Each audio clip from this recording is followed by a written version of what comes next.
Hey everyone, and welcome back. Today we're going deep on The Anxious Generation by Jonathan Haidt. Have you heard of it? Oh, yeah, definitely. It's a really fascinating look at why Gen Z seems to be facing more anxiety and depression compared to earlier generations. Exactly, and I think it's a topic that's so relevant to so many people right now, Yep. parents, educators, anyone who works with young people. Absolutely.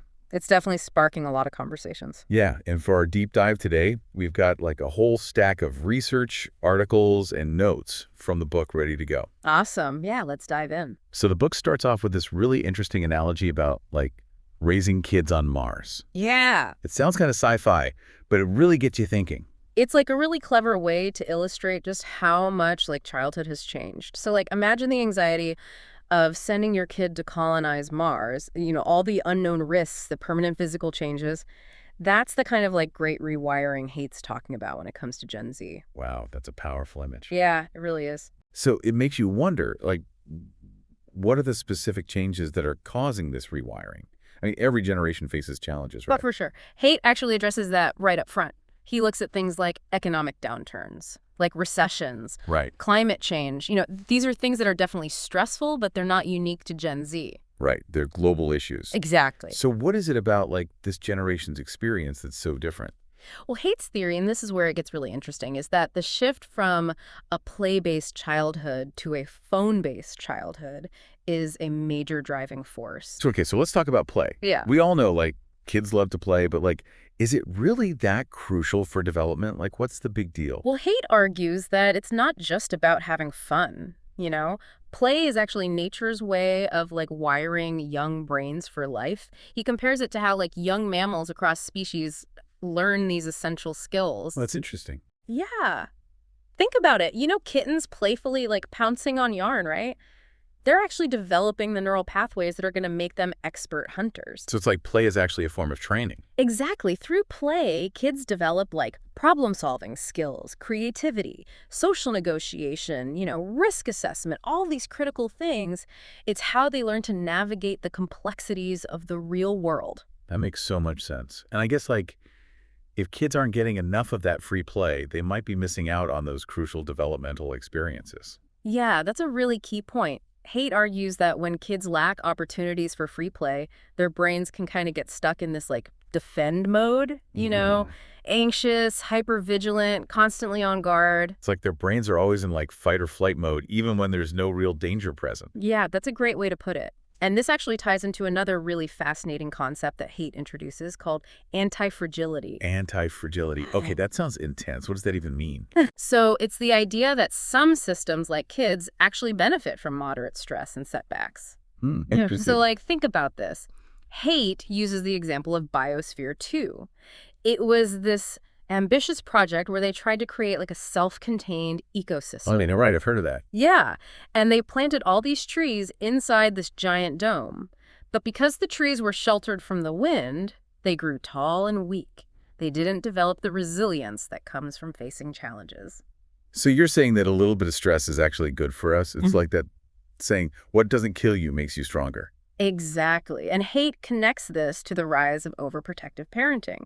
I mean, of course, parents want to keep their kids safe. Mhm. But when we shield them from all risks, we might actually be doing them a disservice. Right. But overprotective parenting isn't a new phenomenon, right? Yeah. Parents have always worried about their kids. True. But Haidt argues that overprotection really ramped up in the 80s and 90s, driven by stranger danger, the 24/7 news cycle that really amplified those fears. And it created this culture where even letting your kid play unsupervised at a park was seen as risky. And he mentions that story about Deborah Harrell in the book, the mother who was arrested for letting her 9-year-old daughter play at a park by herself, right? Oh, yeah.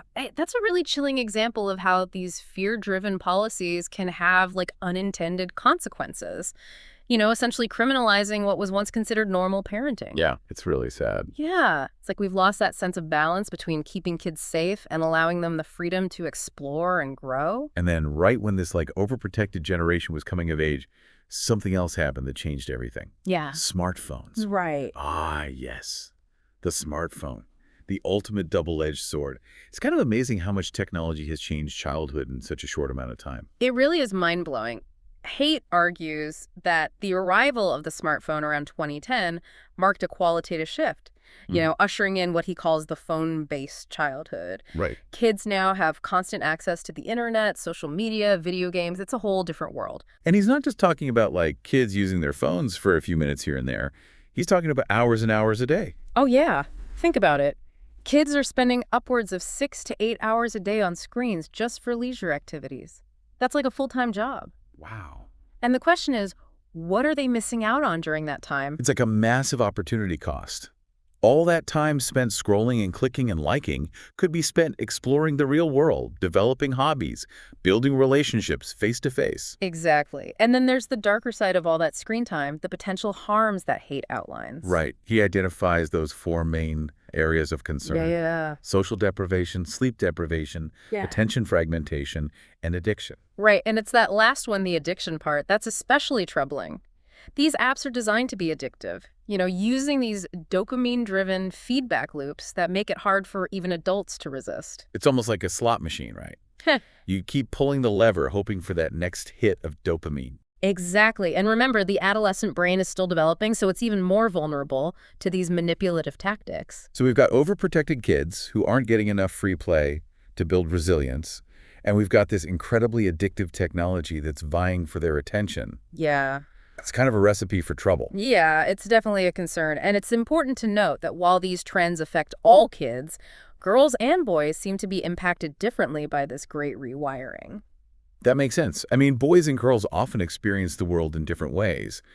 So it stands to reason that they'd respond to these technological and social changes differently. Exactly. So let's dive into that a bit further. We'll start with how the phone-based childhood is impacting girls. Okay, sounds good. I'm curious to hear what Haidt has to say about this. Yeah, me too. So research consistently shows that girls are experiencing more of the negative mental health impacts from increased social media use than boys. Okay, that's interesting, but it also seems kind of counterintuitive. Don't boys spend more time gaming and on screens in general? Yeah, you're right. Boys do tend to spend more time on screens overall, but girls are engaging with social media in a different way. It has to do with something psychologists call communion strivings, which basically means that girls are more biologically driven to seek out, close relationships and social harmony. So they're hardwired to care more about what others think of them. Yeah, exactly. That makes sense. But how does that translate into a greater vulnerability to social media? How does that play out? So imagine you're a teenage girl who's already navigating the complexities of, friendships and social hierarchies. Right. Now add in social media where you're constantly bombarded with images of seemingly perfect lives, flawless appearances, and these idealized friendships. It's like a recipe for intense social comparison and feelings of inadequacy. It's like that saying, comparison is the thief of joy. But in the age of social media, it's almost impossible not to compare yourself to others. Totally. And for girls who are already more attuned to social cues and dynamics, that constant comparison can be incredibly damaging to their self-esteem. They're more likely to internalize those negative messages and feel like they don't measure up. It's like social media is amplifying all those insecurities that girls are already grappling with. Yeah. And we know that body image issues and eating disorders are on the rise among young women. It's hard not to see a connection there. It's definitely a complex issue, but Haidt argues that the constant exposure to these curated images and these impossible beauty standards on social media is definitely playing a role. And it's not just about appearance, right? It's also about the pressure to present this perfect, happy, successful version of yourself online. Exactly. It's like everyone's trying to outdo each other with their highlight reels, and it creates this constant sense of competition and pressure to keep up. And meanwhile, real life is messy and complicated and full of challenges.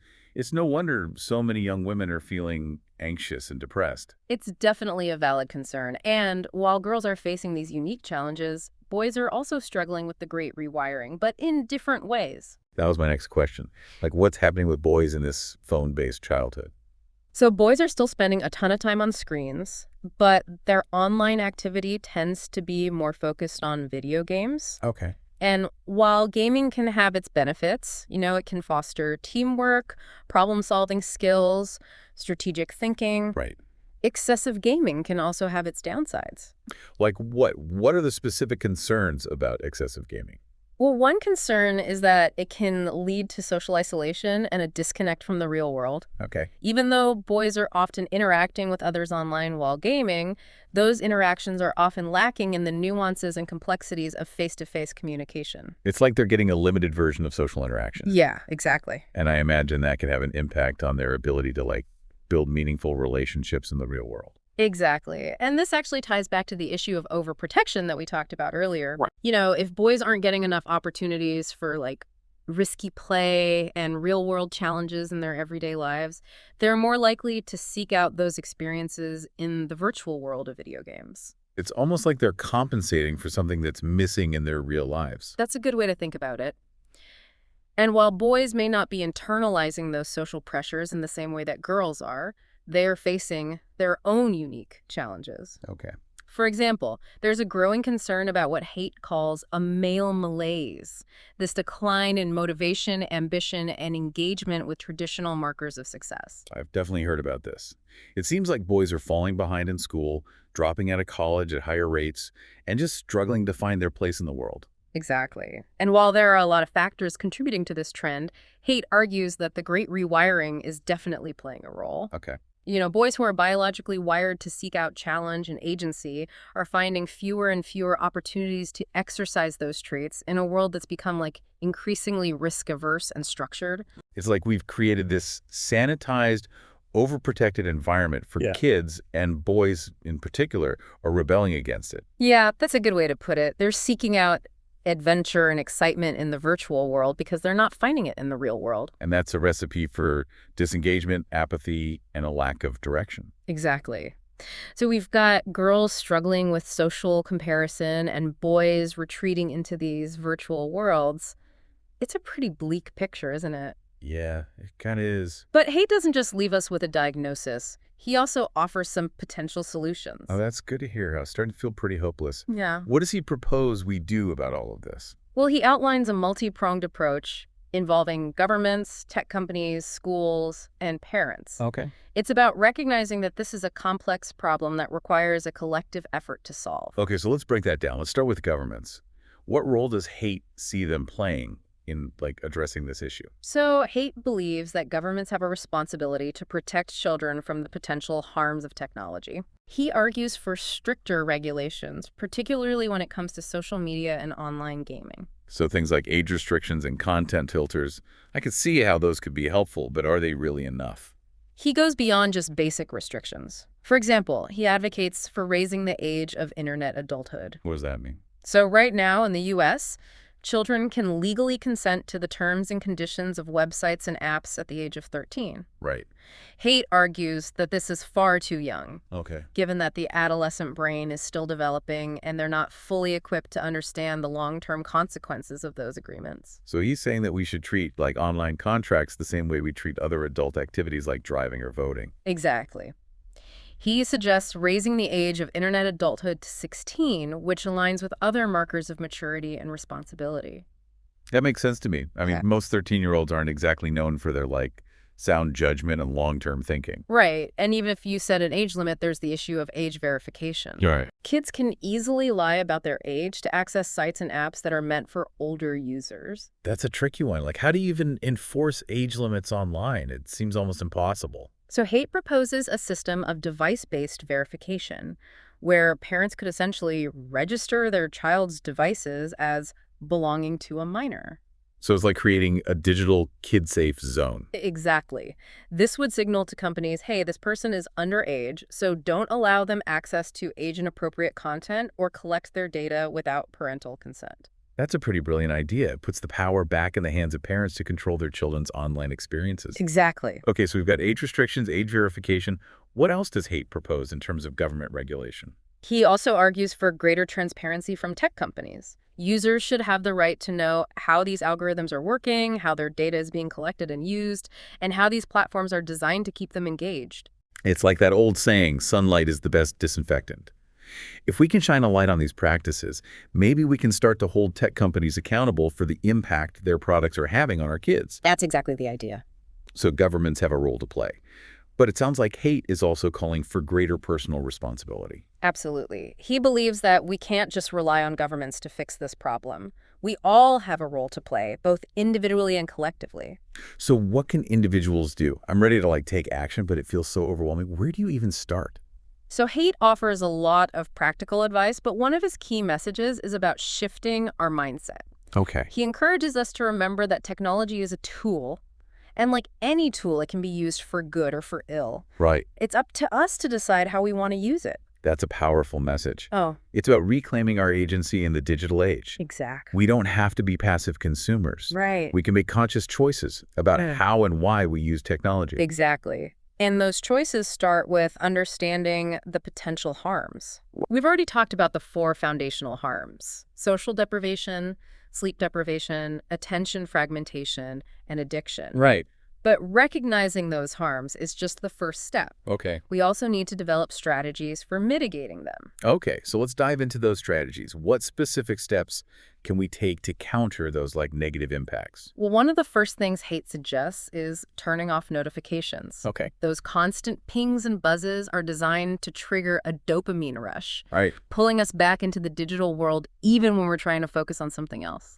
It's like those apps are constantly vying for our attention, trying to lure us back into their clutches. Yeah, exactly. And the more we give in to those distractions, the harder it becomes to focus, to be present in the moment, to engage in deep thought or meaningful conversations. So turning off notifications is like reclaiming our attention spans. Yes, I exactly. definitely get behind that. What else can we do?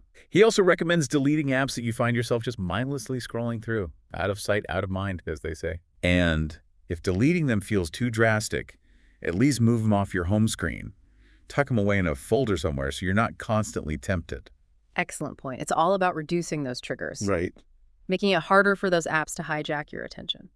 And what about setting time limits? I know a lot of phones have built-in features that allow you to track your app usage and set daily limits. Yeah, those can be helpful tools, but Haidt also emphasizes the importance of creating these tech-free zones and times. Okay. Like no phones at the dinner table, no screens in the bedroom. It's about reclaiming those spaces for real-world connection and relaxation. I think that's especially important in the bedroom. Yes. Our phones emit blue light that can interfere with sleep, and those late-night scrolls through social media can really mess with our ability to wind down and get a good night's rest. Absolutely. Sleep is crucial for physical and mental health, and yet it's one of the first things to go when we're spending excessive time online. Okay, so we're turning off notifications, deleting apps, setting time limits, creating tech-free zones. What else is on Haidt's list? He also suggests being more mindful of the content you consume. It's easy to get sucked into what's called the negativity bias, Right. where we're constantly bombarded with news stories and social media posts that trigger fear, anger, outrage. It's like our brains are wired to focus on the negative. It's a Yeah. survival mechanism, right? Right. But it can be exhausting in the digital age when it feels like the world is constantly falling apart. Exactly. So Haidt encourages us to be more selective about the information we let into our minds. Okay. Seek out content that inspires you, that educates you, that makes you laugh.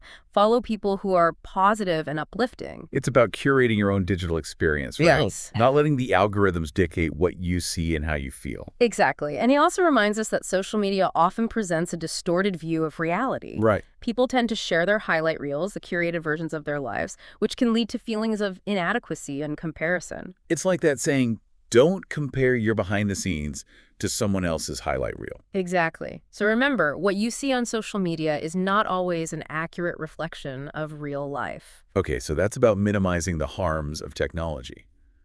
But what about maximizing its benefits? Surely there are ways to use technology in a way that actually supports our well-being. Absolutely. And Haidt highlights a number of strategies for doing just that. Okay, great. For example, he encourages us to use technology to connect with nature. So like using apps to identify plants and birds on a nature walk? Exactly. Right. Or using virtual reality to experience different ecosystems around the world. Oh, I love that. It's about using technology to expand our horizons, Yes. to deepen our appreciation for the natural world. Exactly. And he also suggests using technology to cultivate a sense of awe and wonder. Okay. Watching documentaries about space exploration, listening to inspiring music, taking virtual tours of museums and art galleries. There's so many ways to tap into those emotions that uplift and inspire us. It's about remembering that technology can be a tool for creativity, for learning, for connection. And speaking of connection, Haidt encourages us to use technology to build community, Okay. to find like-minded people who share our interests and values. Right. There are online groups and forums for just about everything imaginable, from book clubs to support groups to hobbyist communities. It's about using technology to create those social bonds that are so crucial for our well-being, especially in a world that can feel increasingly isolating. Exactly. And finally, Haidt reminds us that technology can be a powerful tool for self-improvement. Okay. There are apps for meditation, for journaling, for tracking our habits and goals.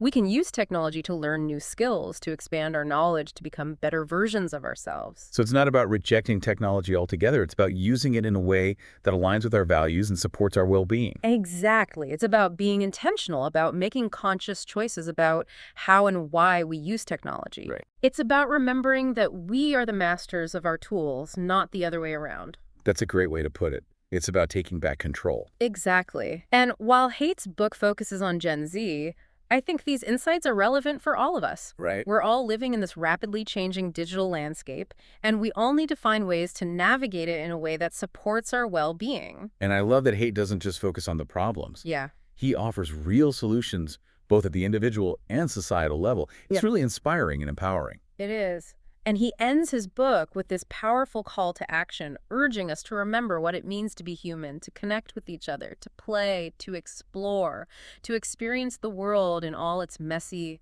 unpredictable glory. That's beautiful. And I think it's a message that resonates deeply in our current moment. It does. And as we wrap up this part of our deep dive, I want to leave you with a question to ponder. Okay.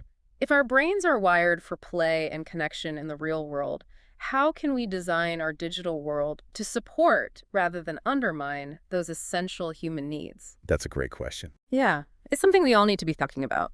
And when we come back after a short break, we'll explore some of the specific steps that parents, educators, and policymakers can take to create a healthier digital environment for kids.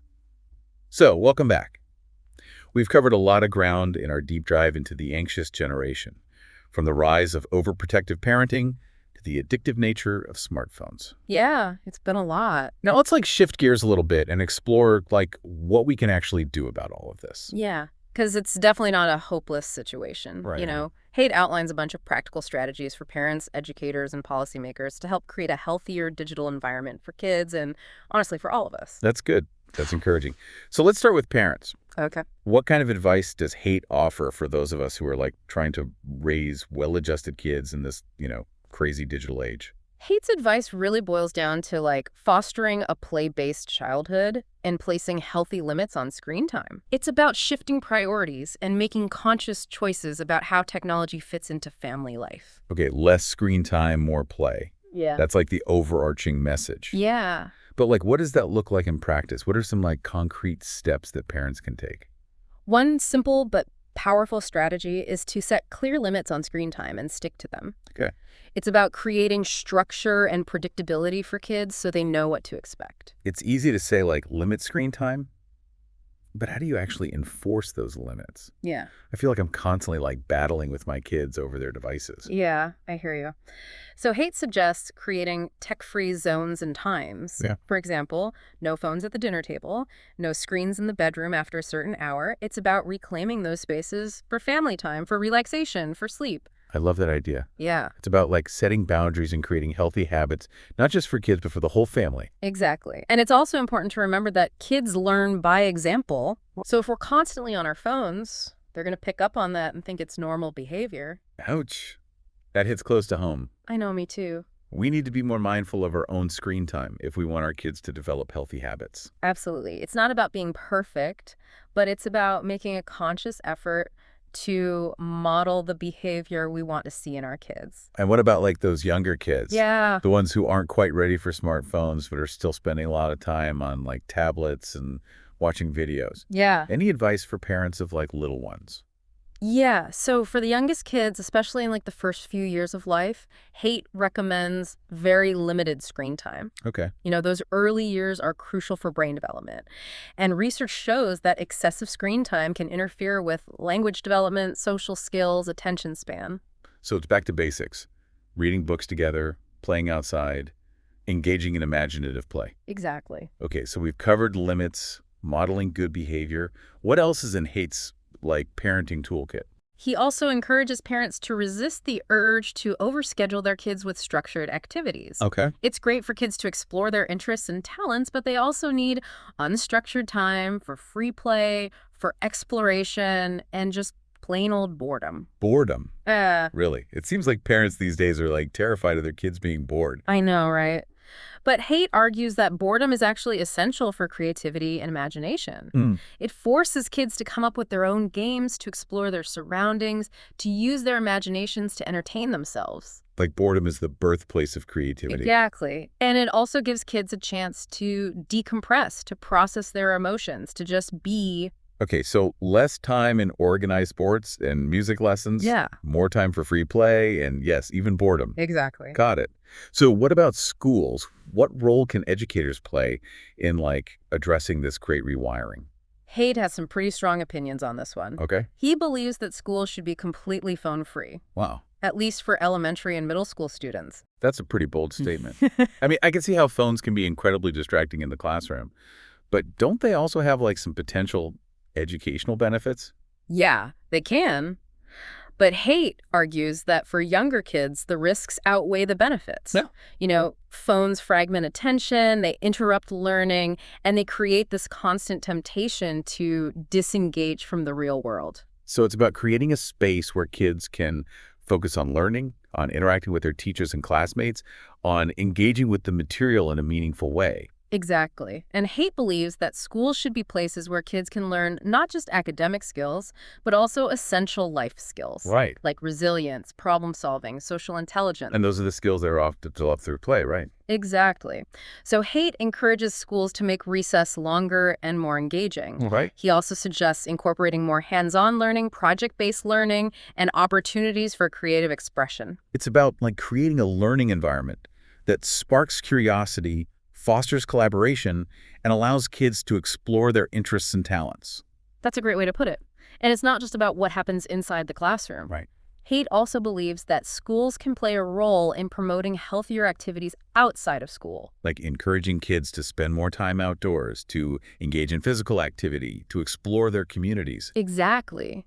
He envisions schools working with local organizations and community groups to create more opportunities for kids to connect with nature, to participate in sports and recreational activities, to get involved in their communities. It's about recognizing that education isn't just about academics. Right. It's about nurturing the whole child, their physical, emotional, social, and intellectual well-being. Exactly.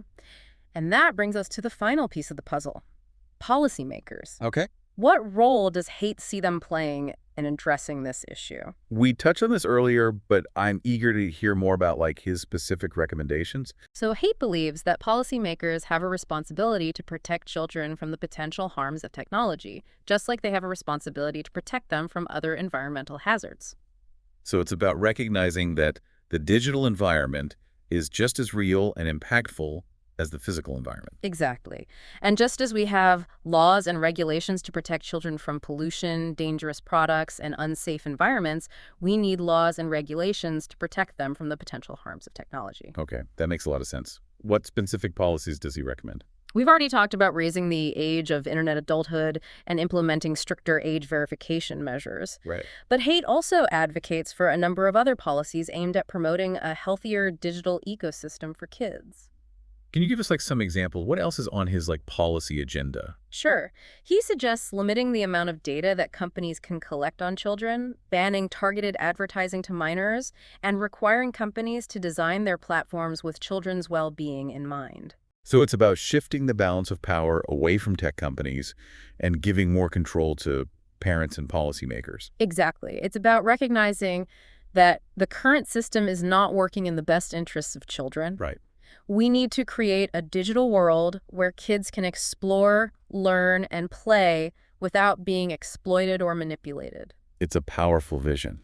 And while there's no easy fix, Haidt's book offers a roadmap for creating a healthier and more humane digital future for kids. It does, and it's a call to action for all of us, parents, educators, policymakers, and tech companies, to work together to create a world where technology serves humanity rather than the other way around. That's a great takeaway. So to our listeners, if you're feeling overwhelmed by the challenges of raising kids in the digital age, remember that you're not alone. Yeah, we're all in this together. We're all in this together, and there are things we can do to make a difference. Absolutely. Start by having conversations with your kids about technology, setting healthy limits, and modeling good behavior. Get involved in your community, advocate for change, and support organizations that are working to create a better digital future for all of us. I love it. That's great advice. Thanks for joining us on this deep dive into the anxious generation. We hope it's given you some food for thought and some practical tools for navigating the complexities of parenting and educating in the digital age. Absolutely. It's been great. It's been a pleasure exploring these important ideas with you. Likewise. So until next time, stay curious and keep those conversations going.